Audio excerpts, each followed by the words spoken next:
Erev Shabbos, Pashas Mishpatim. In this week's Parsha, the Pasuk says, "In Kesef Talves Ha'ani Imach." It behooves us to ask the question, why does the Pasuk add the words Imach? It would have been sufficient to say, "In Kesef Talves Ha'ani." If God instructs us to make loans and to give money to charity to poor people, why does it need to use the word Imach? Imach implies that it's with us. What do you mean it's with us? It's my money. Comes the Torah to teach us an incredible lesson. The Imach means, as the Alshich brings down, that it's the Ani's money that's sitting with you.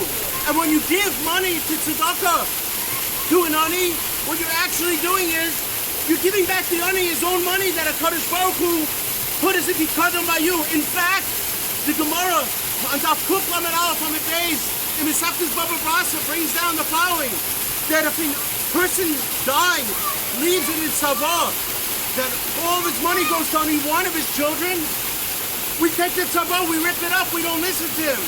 Why? Because it's impossible that a father would give all of his wealth to only one child and leave out his other children. Similarly, HaKadosh Baruch Hu, it doesn't make sense. We are the Banim Lamokim, we're the children of HaKadosh Baruch Hu. Does it make sense that HaKadosh Baruch Hu would take a tremendous amount of wealth and give it to a person and make him a millionaire or a billionaire and leave the rest of his children as aniyim? The answer has to be that HaKadosh Baruch Hu wants the Ashir to have the schus, to have the nisayon, the test of giving that money to aniyim, to his brethren. And therefore, we can understand the Zohar HaKadosh. The Zohar says that if HaKadosh Baruch Hu loves somebody, he sends him an Ani B'Pesach. That means you're sitting there eating your dinner with your family, and all of a sudden there's a knock at the door. Your meal is interrupted. That means HaKadosh Baruch Hu loves you. The answer is yes. When Ani comes B'Petach, and a person has to get up from his meal, and he goes to the Ani, the Gemara teaches us, also in Baba Basra Daf Tes, that a person who gives tzedaka is blessed with 6 brachas. But a person who's b'fayis and Ani b'dvarim, he's blessed with 11 brachas. Why would that be the case?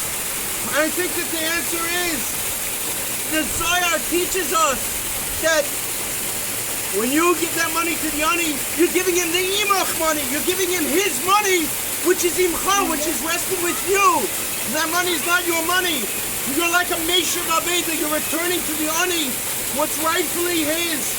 And we know if you ever lost your car keys, your glasses, any object, you go crazy looking for it because you know you put it here, you put it there, and you know it's yours. Similarly, the tremendous Yeshua, the tremendous simcha that Ani has when he receives that money from you, that's his happiness of receiving the object that was his, the return money which was his. Why is it that the Zohar says that there's no greater happiness?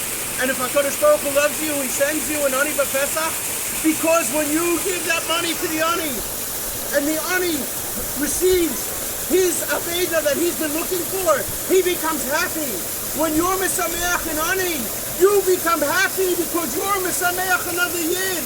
We know there's no greater simcha to a Yid than the simcha of being Mesameach another Yid. And therefore, when you give that tzedaka, give it with a smile, a big smile. Give it with happiness. Give it with the Lev Shalem. In that, give out the geschus of being able to be from the Noistim. And dealing with that Nisayon, may we all be blessed with the Sheparav, just as the water never ceases to flow from the waterfall and it continues 24/7. May we all be Zaycha for that Sheparav to continue to flow to each and every one of us in the schus of our tzedaka, in the schus of our being Mesameach Aniyim. And when we Zaycha to the Gula Praiva of Inherit Yameinu, have a wonderful Shabbos. Good Shabbos.